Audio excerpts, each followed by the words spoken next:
said like. I think they mean their internal system. Okay, I see.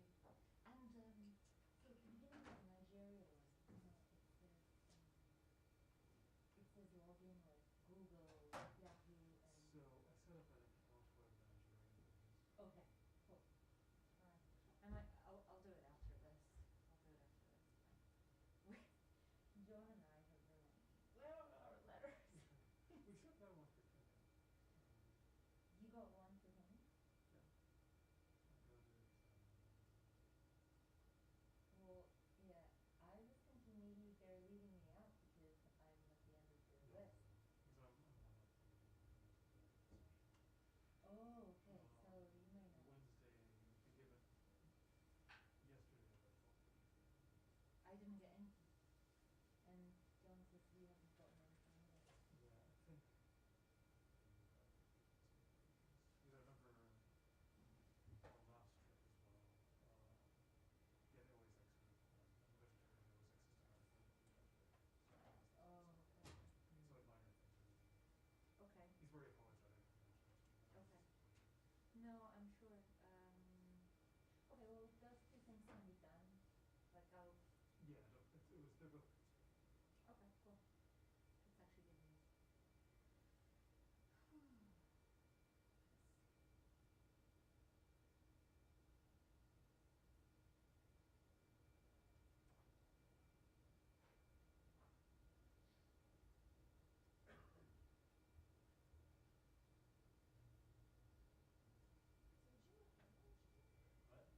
What?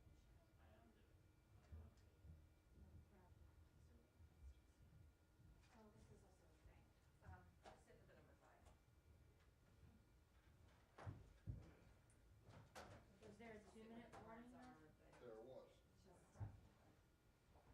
However, how accurate that will be remains to be determined.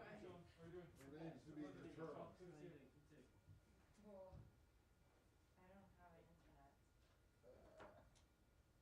Anyway, my internet's working.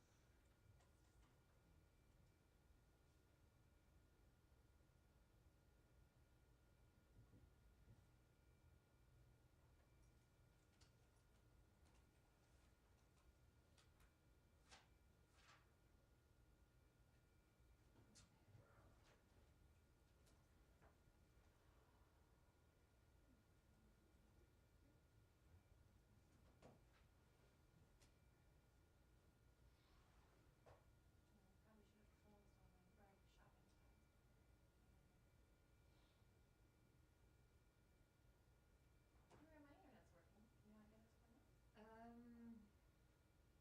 up? That Wi-Fi here? Yeah, it's called Swap Yeah. Nomad. They probably are hacking me, but you know, at some point it'll be here anyway. Also, these mics are always up, disclaimer. I know most of you use them to talk shit about Matt Lee, but he's just. What? Nothing. Don't take my name Just in want to see if vain. you're paying attention, Matt. Christine, how did I attract your ire? Did I walk into the middle of a conflict? Well, I don't. If you did, I don't know where it is. Yes. Christina, good to see you. Thank you for showing up. Just a few. You can say that. Not all of us can. I see. A few elements at the top, and then we'll get started to take your questions. In this administration, advancing gender equality and the empowerment of women and girls is a central pillar of U.S. foreign policy. This includes promoting gender equity, gender equality, and the human rights of women and girls, and improved women's health outcomes. And that is why today, the United States has released an addendum to the 2020 Country Report on Human Rights Practices addressing reproductive rights. For many years, this section was included in the annual human rights reports. Secretary Blinken announced when he rolled out this year's, the 2020 report in March, that the department would renew the practice of documenting these issues via an addendum to each 2020 country report. And today, we are fulfilling that promise. Each 2020 country report, available online at state.gov, our website, now contains a section covering a broad range of women's health issues, such as maternal mortality, government policy adversely affecting access to contraception, access to emergency health care, and discrimination against women in accessing sexual and reproductive health care. The United States is committed to promoting women's health empowerment at home and abroad. Access to sexual and reproductive health services, including family planning and maternal health interventions, are life-saving. We know that. Women's rights are human rights, and we reaffirm our full commitment to promote and protect the sexual and reproductive health of all individuals, recognizing the essential and transformative role they play in gender equality and women and girls' empowerment around the world. Next, we are pleased to announce that Secretary Blinken will host Ukrainian Foreign Minister Dmytro Kuleba next week for the U.S.-Ukraine Strategic Partnership Commission. That will take place next week on November 10th. The U.S.-Ukraine Strategic Partnership Commission began in 2008 and has been an important mechanism for the United States and Ukraine to communicate and collaborate on shared priorities across a broad range of issues. 13 years later, the U.S.-Ukraine bilateral relationship has strengthened and matured, resulting in the need to refresh the charter to address the challenges of the 21st century and to reflect the elevated bilateral partnership we have with Ukraine. With the new charter, the United States and Ukraine intend to continue to advance the bilateral priorities set forth in the September 1 Joint Statement on U.S.-Ukraine Strategic Partnership. In addition, Assistant Secretary for European and Eurasian Affairs, Dr. Karen Donfried, is currently in Kiev, Ukraine, to meet senior leaders in the Ukrainian government. The meetings this week and next are an opportunity to reaffirm our commitment to and support for Ukraine's independence, its sovereignty, and its territorial integrity, including in the face of ongoing Russian aggression. And finally today, the U.S. Department of State is hosting a virtual town hall for Afghanistan resettlement stakeholders next Tuesday, that's November 9th, at 1:30 p.m. We'll provide updates on Operation Allies Welcome to the community of Americans working to support the resettlement of our Afghan allies. We, along with our partners, will share opportunities for individuals, for communities, for organizations to help welcome many of our newest neighbors. These Afghans have contributed greatly to our country. The event will be hosted by Assistant Secretary Don Liu. He'll be joined by Governor Jack Markell from the White House, Undersecretary Azra Zaya, Ambassador Tracy Jacobson, and Senior Bureau Official Nancy Izzo Jackson from the Department of State. Key external partners are also participating from Welcome.us, the Afghan American Community, and the Afghan EVAC Coalition. Individuals can register for the event and learn more by visiting our DipNote blog on our State Department website. And with that, I would be happy to take your questions. Thanks, Ed. I got two really brief kind of logistical ones, Sure. And they will hopefully be extremely brief. One, the IG came out with a report or an update to a report about gifts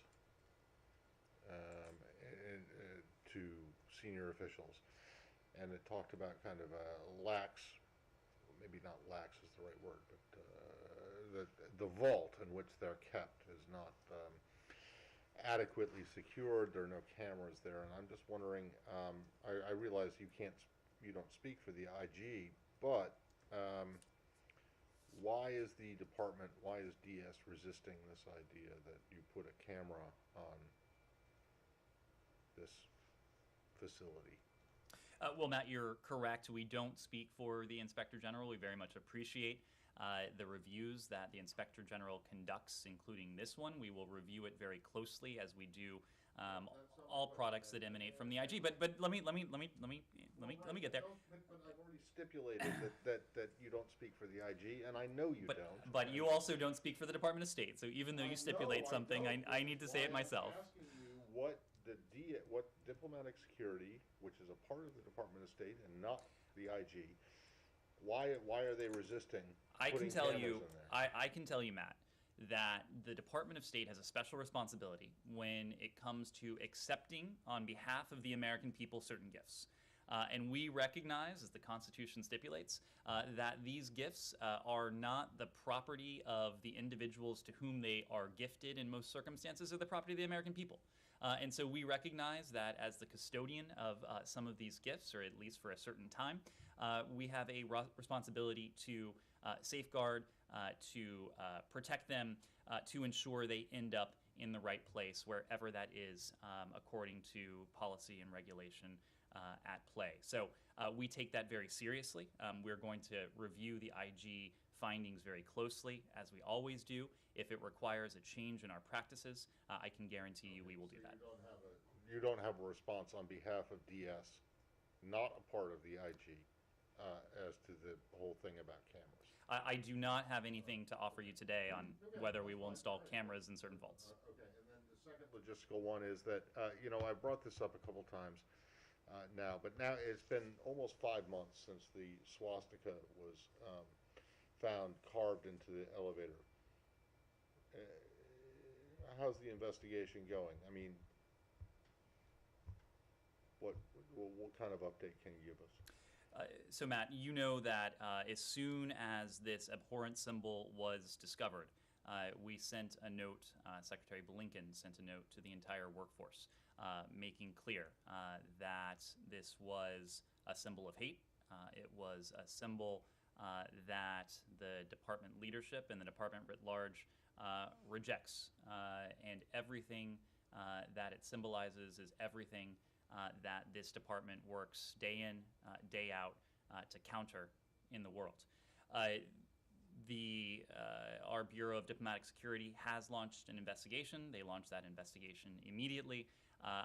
As is the case with many investigations, I'm not able to provide regular investigative updates. If there are findings that are relevant and that are appropriate for public release, we will do that.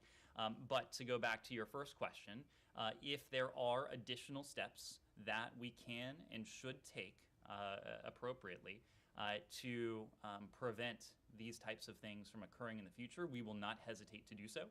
Our 7th floor leadership has been in close contact with diplomatic security, not only on this investigation, but on procedures, tactics, resources that we can have in place to see to it that should something as horrific as this take place again, we will be in a position to quickly determine the culprit. Well, I have to say that 5 months in, it doesn't engender a lot of confidence in the investigative abilities here, because as we're talking about cameras at a gift vault, you would think that there are cameras around this building and certainly in elevators. Maybe not. I've always assumed that there are.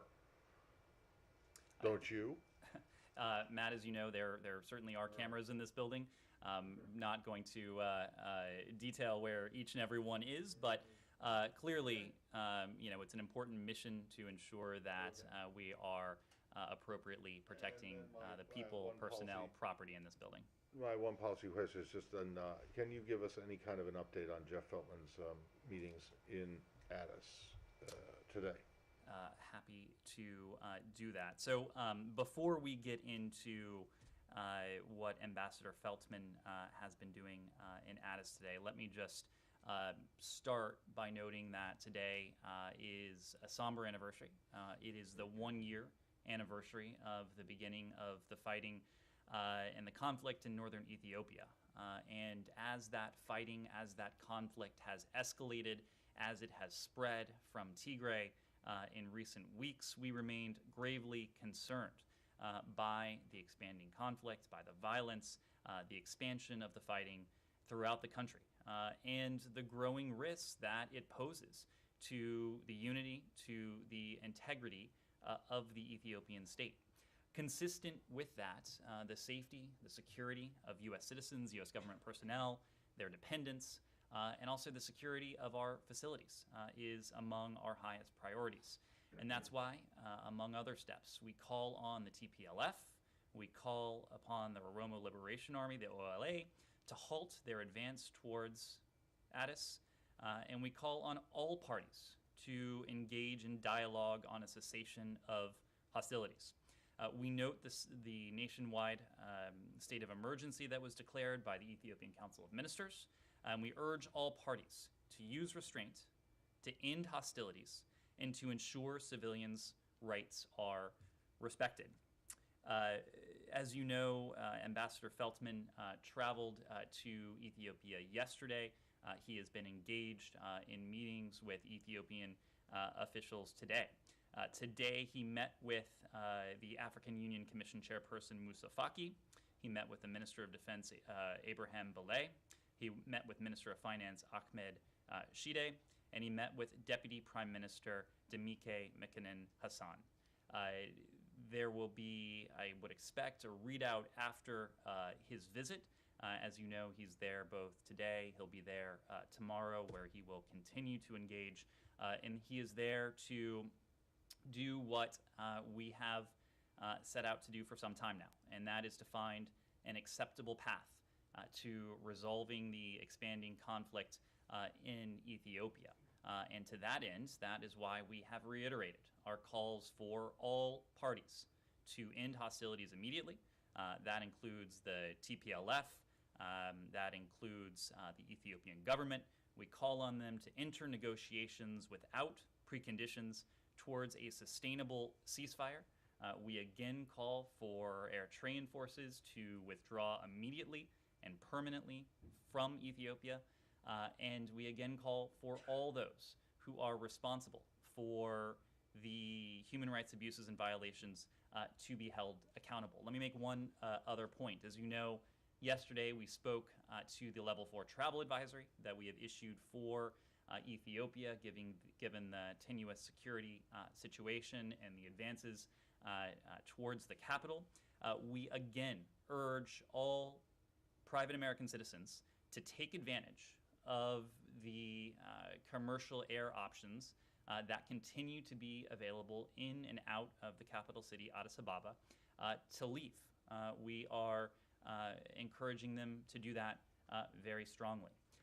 We have no higher priority than the safety and security of American citizens, and of course that includes private American citizens, and that is why we are speaking as starkly as we can, urging them to leave the country, given that there are commercial options available.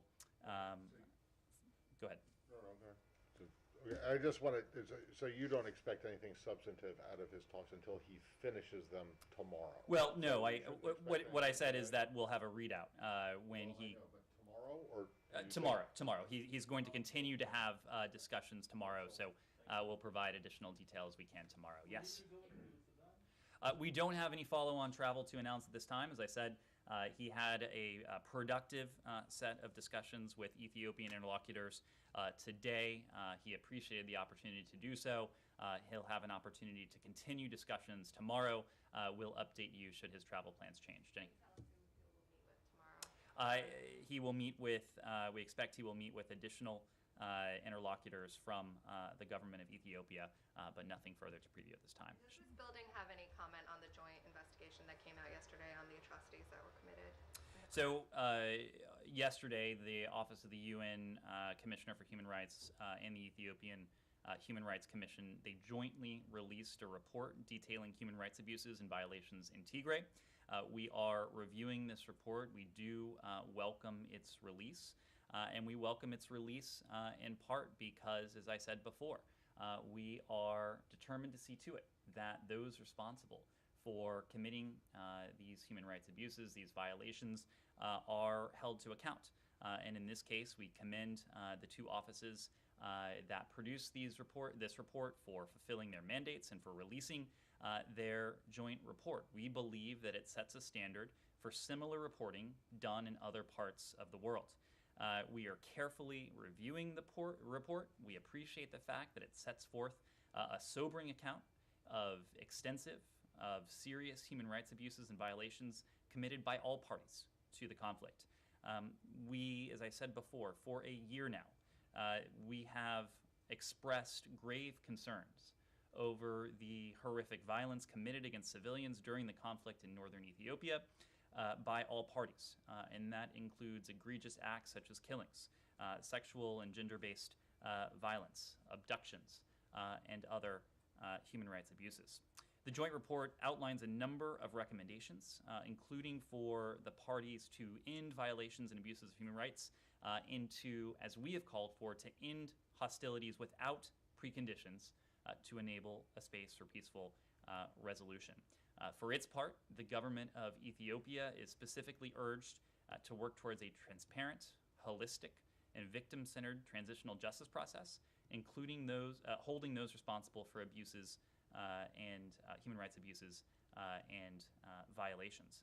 Similarly, we also expect that the TPLF and allied parties commit to ending the horrific human rights abuses perpetrated against Ethiopian civilians as well as Eritrean refugees.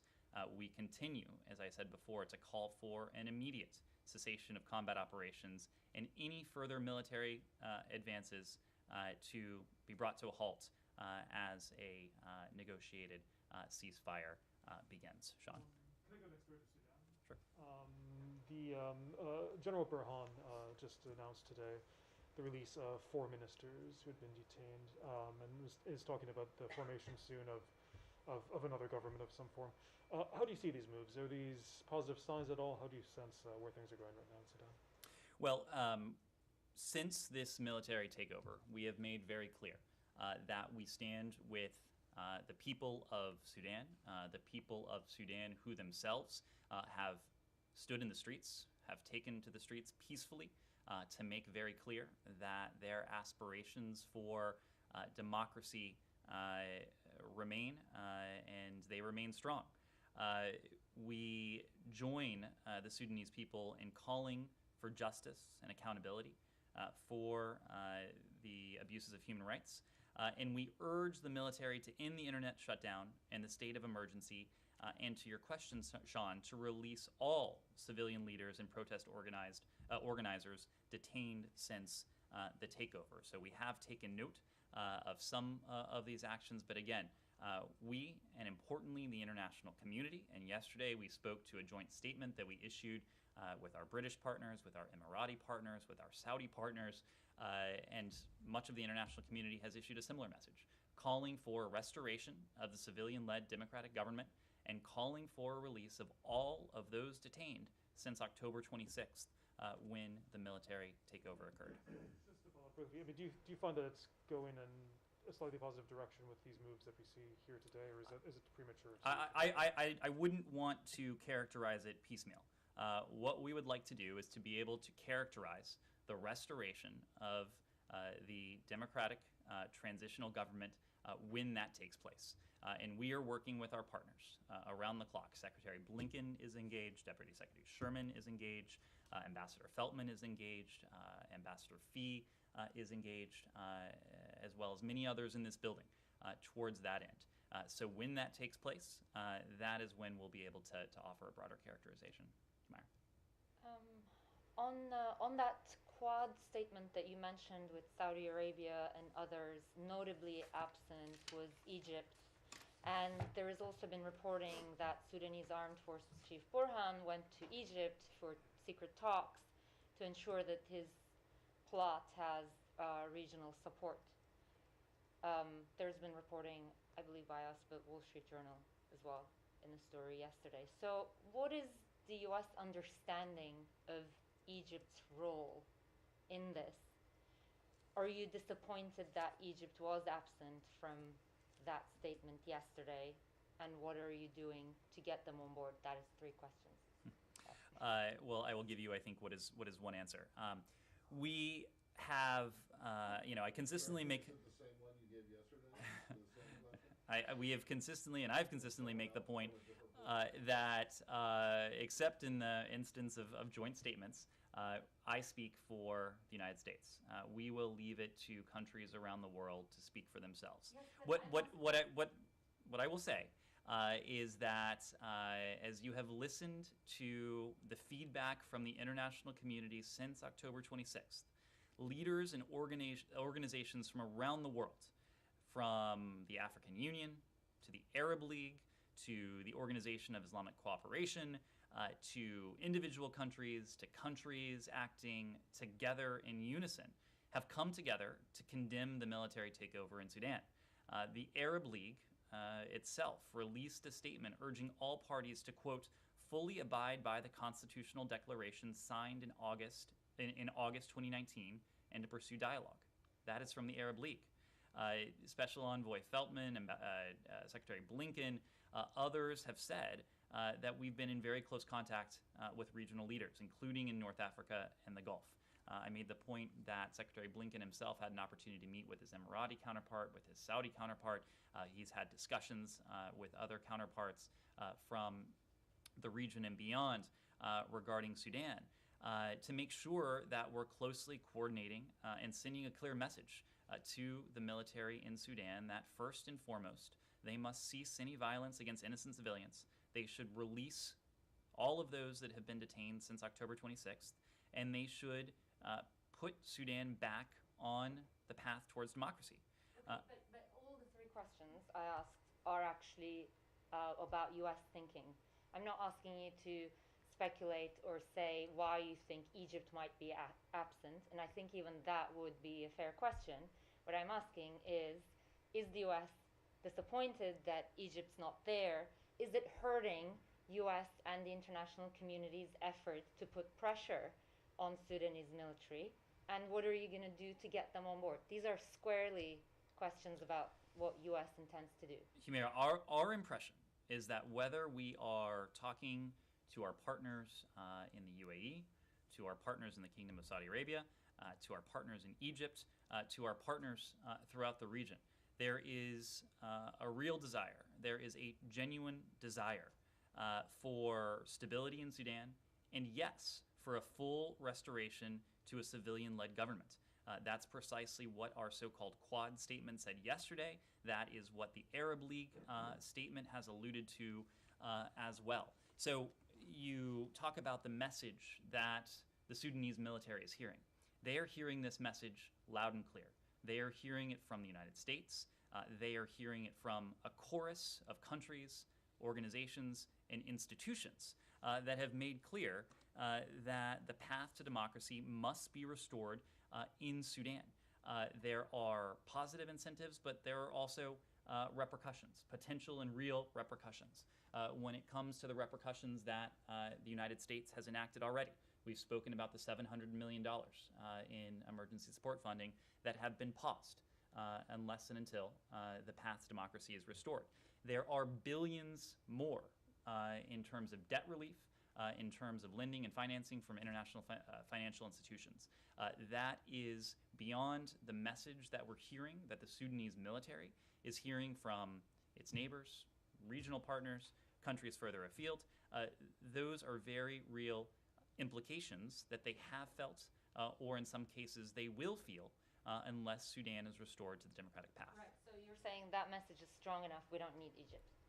I'm not saying that. I'm not saying that. What I said on that score is that what we've heard from our partners, including in discussions with our Egyptian partners, is that there is a desire for stability, and there is a desire to see a restoration of Sudan towards the democratic path. Yes, please. Questions. The first one is on Ethiopia, and the second one is about North Korea. So I'm a little confused about how close the TPLF forces are to Addis Ababa. So what is the State Department's assessment? Are they like outskirts of the capital? And my second question is about North Korean sanction. It's like China and Russia submitted a draft resolution yesterday to lift all sanctions on North Korea. And 2 days ago, Deputy Special Representative Jcpoa had a consultative meeting with South Korean counterparts about humanitarian cooperation. So where are we now exactly in terms of like aid to North Korea? Where are we in terms of, what was the last part of the question? So humanitarian aid to North Korea. Got it. So in terms of Ethiopia, look, we are not in the habit of offering military assessments or tactical assessments from the podium. What we have said is that we are concerned by the expansion of the conflict, by the expansion of the fighting from Tigray and into surrounding areas. Of course, public accounts have spoken to the advance of the TPLF and the OLA and their allies, including towards the capital city. That is in part why we have urged, in no uncertain terms, American citizens to make arrangements to leave the country using the commercial options that remain available in and out of the capital city of Addis Ababa. It's also why we have underscored the need and the imperative for all parties to the conflict, the TPLF, the Ethiopian government, the OLA, and others, to engage in negotiations towards a ceasefire immediately and without preconditions. When it comes to North Korea, you were referring to I believe, a draft UN Security Council resolution on the part of the PRC in Russia. As you know, we don't comment on the internal workings of the UN Security Council system, but we do remain committed to the sanctions regime. We call on all UN members to fulfill their sanctions obligations under existing UN Security Council resolutions to limit the DPRK's ability to acquire resources and technology needed to advance its threatening and unlawful WMD and ballistic missile programs. We continue to seek sustained and serious diplomacy with the DPRK. We call on Pyongyang to refrain from provocations and to engage in discussions. Our goal, as we have said on any number of occasions, remains the complete denuclearization of the Korean Peninsula. We have no hostile intent towards the DPRK. Our intent is to engage in sustained, constructive diplomacy, including with the DPRK. We've also made the point that even when we have profound disagreements with a particular government or a particular regime, as of course we do in the case of the DPRK, we take into account the humanitarian conditions of the people of that country. And so we are concerned about the humanitarian situation in the DPRK. We are working with our allies and our partners to determine how we might be able to support the humanitarian needs of the North Korean people, and that is something that we're committed to do. Christina. Can I follow up on Ethiopia? The head of or a spokesperson for the TPLF was on the BBC. I think it was this morning, but it might have been last night, and was asked essentially, could you possibly be headed towards the capital? Is that your goal? And he said, no, we will. That is where we're going. So as you're selling to us, you're calling for a halt to military advances. Is that something the U.S. has communicated directly to the TPLF? And how are you working towards halting those advances? We have been in direct contact with the parties. We've been in direct contact, as I offered in some detail, to the Ethiopian government, including in recent hours. We've also been in direct contact with the TPLF. Who's making that contact? We don't have details to offer on that, but we have made our messaging very clear. We have done that in public, as you've heard from me today and yesterday, and in the preceding weeks and months, but we've also underscored that message privately as well, that the only solution in this case is for the parties to the conflict to engage in dialogue towards a negotiated ceasefire. That is the only way that the violence will be diminished and ultimately be abated.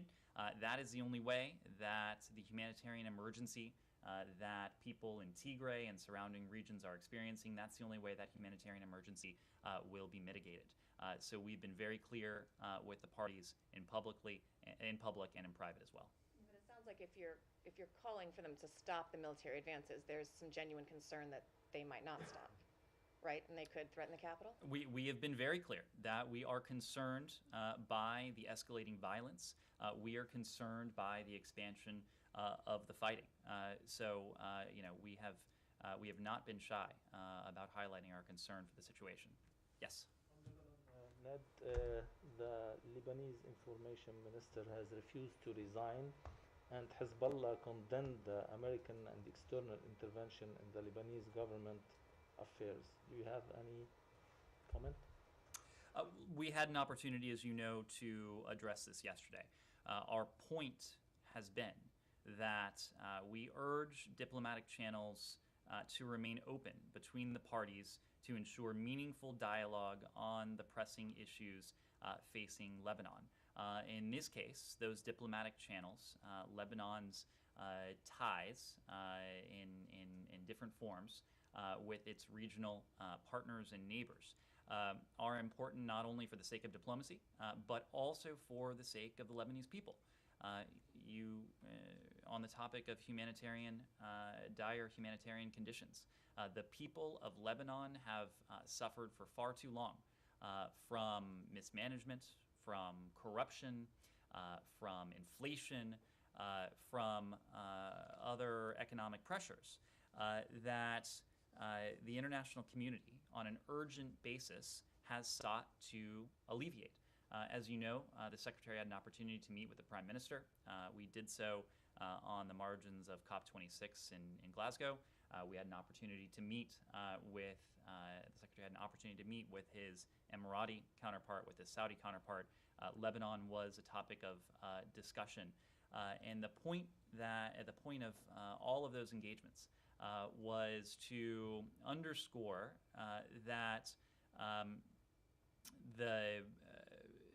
the needs of the Lebanese people, the need for channels of communication to remain open as we look for ways to alleviate the suffering of the people of Lebanon. But any reaction to Hezbollah statement condemning the external and the American intervention in the Lebanese government affairs? You are not finding the United States intervening in the government of Lebanon. What we are doing is using appropriate resources to help the people of Lebanon, to see to it that we can work with the international community to provide the people of Lebanon with much needed humanitarian relief. Well, and the military of Lebanon with what you might say is much needed military assistance, correct? Correct. The Lebanese Armed Forces is an important actor in Lebanese society, and we have, again, engaged partners in the region not to intervene in Lebanon's internal politics, but in an effort to help the people of Lebanon. And frankly, if I think there would be a desire to see all actors set aside their parochial agendas and to focus on the urgent needs of the people of Lebanon. Yes? Speaking about foreign intervention in Lebanon and Hezbollah, it takes us to Iran. And I apologize if you touched this yesterday, but with news that the Iranians are willing to come back to the table, I just want to ask again if it is the policy of the administration to lengthen and strengthen the deal, and if indeed, for example, the sunset clause, which expires in 2025, is something that you're absolutely intent on extending. Thank you for that. So let me just make one broad point before I get to your question. That under the terms of the 2015 deal, that there are provisions that expire within 15, 20, 25 years. But the most important provision, the requirement that Iran can never acquire a nuclear weapon, that never expires. That is permanent. What the Jcpoa put forward was a permanent, was a verifiable mechanism to ensure that Iran is never able or allowed to acquire a nuclear weapon. So yes, we remain interested to determine whether we can achieve a mutual return to compliance with the Jcpoa. We continue to believe that a mutual return to compliance is the most effective means by which to put Iran's nuclear program back in the box that it was in for several years after the deal was implemented in 2016. So that is the first step. Now, your question was about lengthening and strengthening the deal. We have always said that as the first step, we want to see to it that Iran's nuclear program is once again constrained. And so that is why in the first instance we focused on determining whether a mutual return to compliance could be feasible. We remain interested in that. If we are able to achieve a mutual return to compliance, we will then use that Jcpoa, the Joint Comprehensive Plan of Action, as a baseline to negotiate what we have, not only to lengthen and strengthen the provisions of the deal, but to put on the table and to discuss in a productive and hopefully useful way other issues of concern, issues that are of concern not only to the United States, but also of concern to our allies and partners in the region as well. So is that the framework, that the first step in negotiation is just to return to compliance? And if that's the case, why is there any incentive for Iran to go any further once they've agreed that? Absolutely. The most pressing challenge we face with Iran, and I would say in the Middle East more broadly, is an Iranian nuclear program that does not have the constraints that are spelled out in the Jcpoa. So yes, our first priority is to determine whether we can negotiate a mutual return to compliance with the Jcpoa, not as a means to salvage the Jcpoa, but as a means to see to it that Iran is once again permanently and verifiably prevented from acquiring a nuclear weapon. Look, we are focused on that as our first step. We do hope we'll be able to get there, and we do hope from there we'll be able to engage in constructive diplomacy vis-a-vis the other challenges that Iran poses to the United States, to our allies, to our partners in the region. What leverage would you have beyond reducing sanctions? After that, they've come back to compliance. Then what leverage have you got? So we have tremendous leverage acting not only ourselves, but much more so when we act in concert with our allies and partners in the region. The forms of leverage, some of them are well known, some of them are included in the formula that is the predicate of the Jcpoa.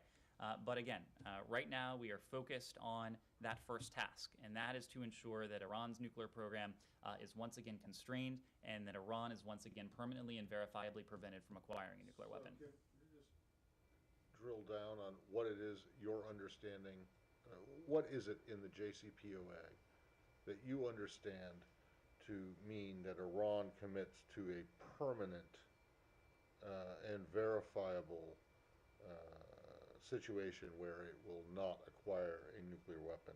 Is it the NPT, the mention of the Non-Proliferation Treaty in the Jcpoa? Is it the fatwa? What is it? Because otherwise it's not in there. So if it's your understanding that that's what it is that makes it permanent, okay, but is that what it is? So the verification and monitoring stipulations of the Jcpoa. No, but you asked about a couple elements. So the verification and monitoring elements of the Jcpoa, they do not expire. We're not reliant on any proclamations or fatwa, to use the term you did, that the Iranian government has put forward.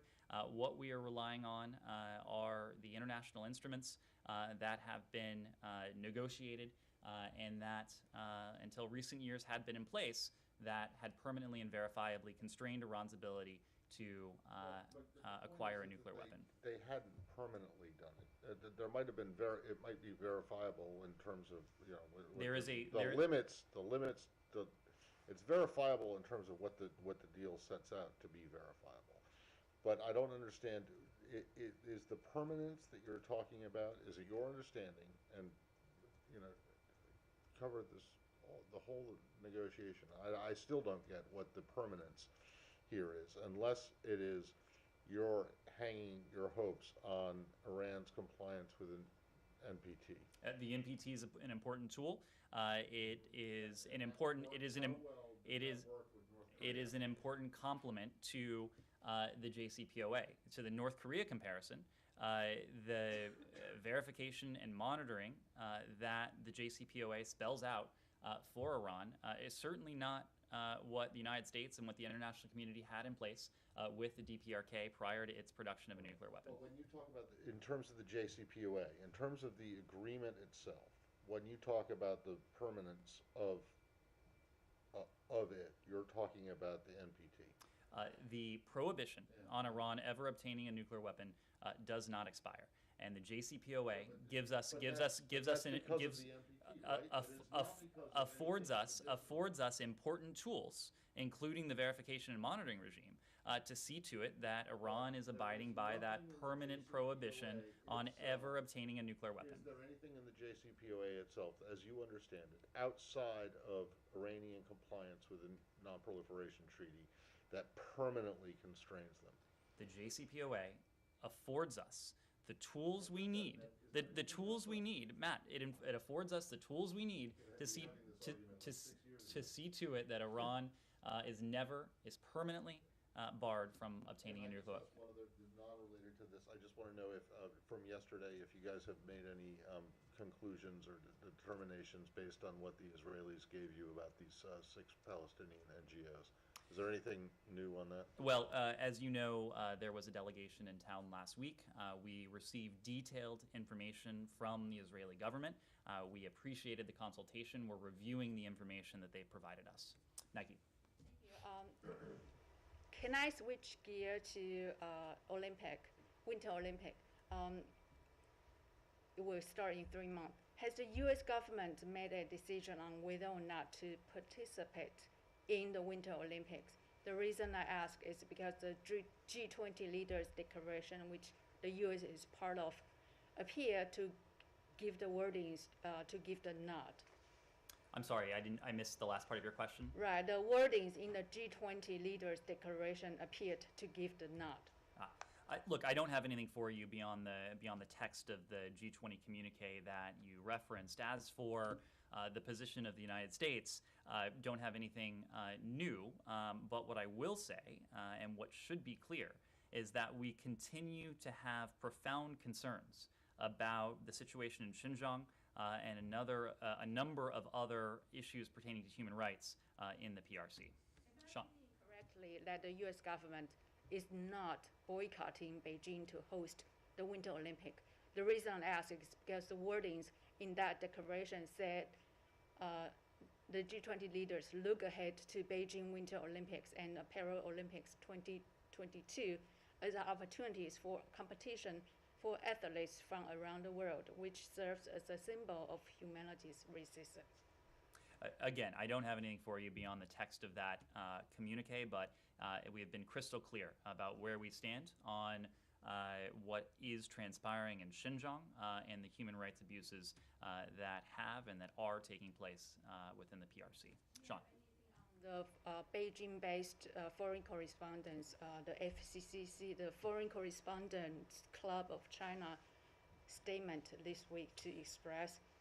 So on a number of occasions, we've discussed press freedom with our PRC counterparts. We urge PRC officials not to limit freedom of movement and access for journalists and to ensure that they remain safe and able to report freely, including at the Olympic and the Paralympic Games. Sean.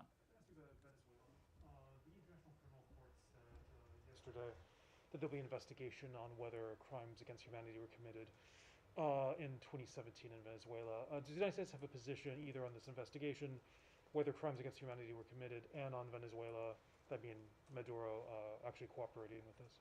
Well, we take note of the ICC's Office of the Prosecutor to open an investigation into the situation in Venezuela. This decision follows a preliminary examination phase initiated through a referral from a group of states parties to the Rome Statute, including countries that share the commitment we have to a peaceful, democratic future in Venezuela. As we've said, we support efforts to establish a peaceful, stable, and democratic Venezuela. We also support justice and accountability measures and programs that strengthen democratic institutions, transparency, and the rule of law, as well as inclusion, economic empowerment, and access to information in Venezuela. We remain committed to promoting accountability for human rights violations and abuses, and for justice for victims of atrocities. We and many of our like-minded democratic allies and democratic partners are united in denouncing the human rights violations and the human rights abuses that are occurring in Venezuela. Sure. It's been a couple weeks since the Citgo 6 were taken from house arrest. Do you have any update on them and their whereabouts right now? Well, as you know, the safety, the security, the safety of all wrongfully detained U.S. nationals is among our highest priorities. We call on the Maduro regime to release them immediately, the Citgo 6, so that they can return home to their families in the United States. Whether the context is Venezuela, whether the context is any other country, using wrongful detention as a bargaining chip represents a threat to safety of everyone traveling, working, and living abroad. We oppose this practice everywhere. We oppose this practice anywhere.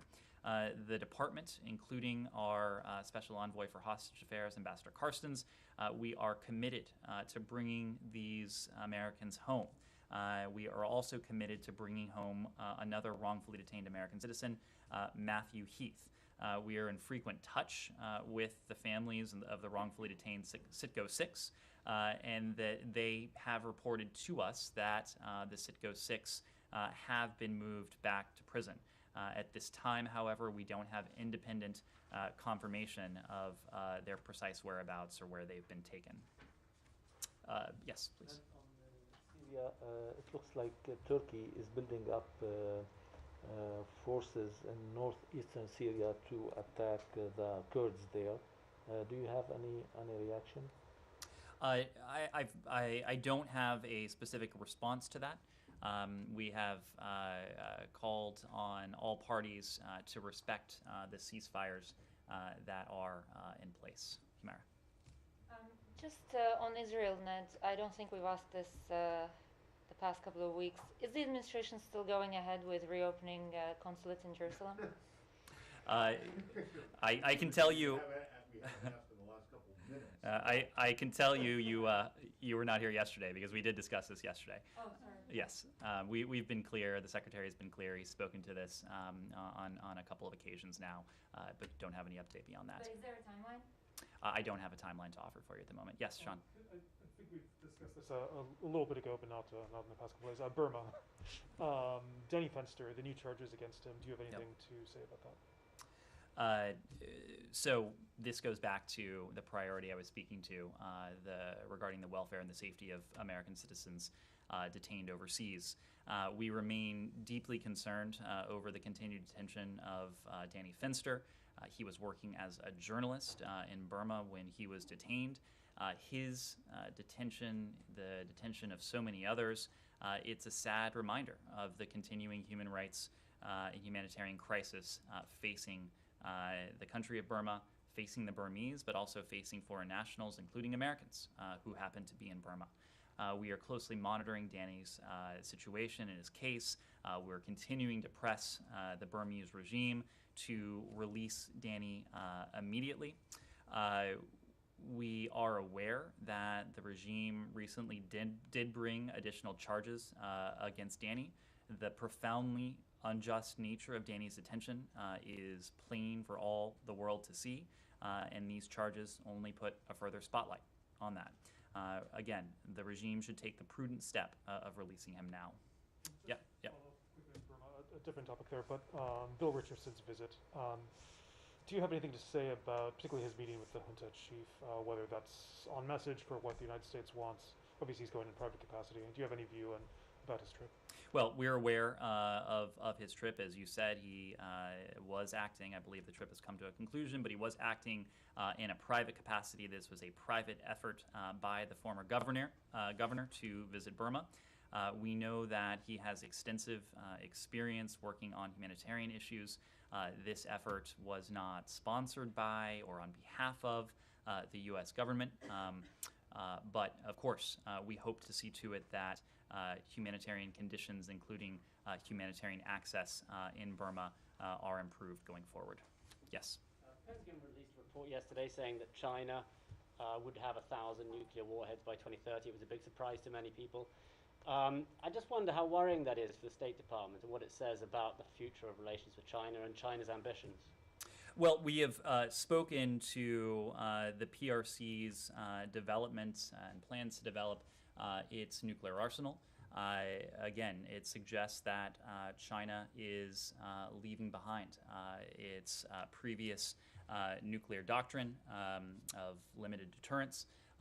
It is the responsibility of nuclear-armed nations to act prudently and to, in the case of the development of a nuclear weapons program, we have sought to engage the PRC when it comes to arms control.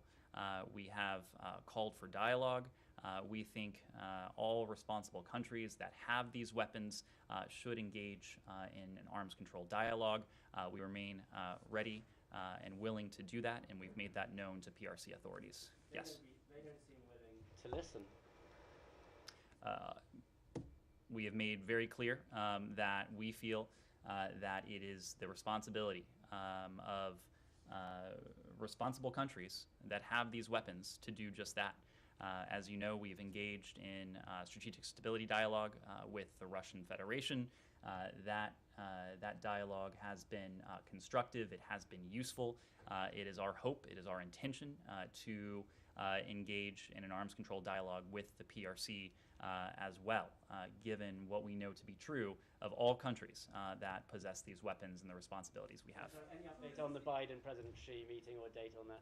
I don't. I would need to refer you to the White House. Yes? So this is Ines Pohl from Deutsche Welle. I have a follow-up question to China, as there is a certain ambiguity between what President Biden says in the White House. How far would the United States go to protect Taiwan? We have been very clear about that. There has been no change in our policy towards Taiwan. Our defense relationship with Taiwan is and has been guided by the Taiwan Relations Act. We will uphold our commitments under that act. We'll continue to support Taiwan's self-defense, and will continue to oppose any unilateral actions that seek to change the status quo. We remain committed to our One China policy, which itself is guided by the 6 assurances, the 3 joint communiques, and the Taiwan Relations Act that I mentioned before. Precisely would that mean? Would this include military action? I mean, this is one big question. Under the Taiwan Relations Act, we have a commitment to continue to support Taiwan's self-defense, and we will continue to oppose any unilateral actions that seek to change the status quo in cross-state relations. Does this include military action? You didn't answer that question. The Taiwan Relations Act spells this out. We will continue to act consistent with the Taiwan Relations Act. He said our One China policy. So is that an indication that it's different than China's One China principle? We have a One China policy that is distinct from the PRC's version of it. Thank you all very much. Thank you.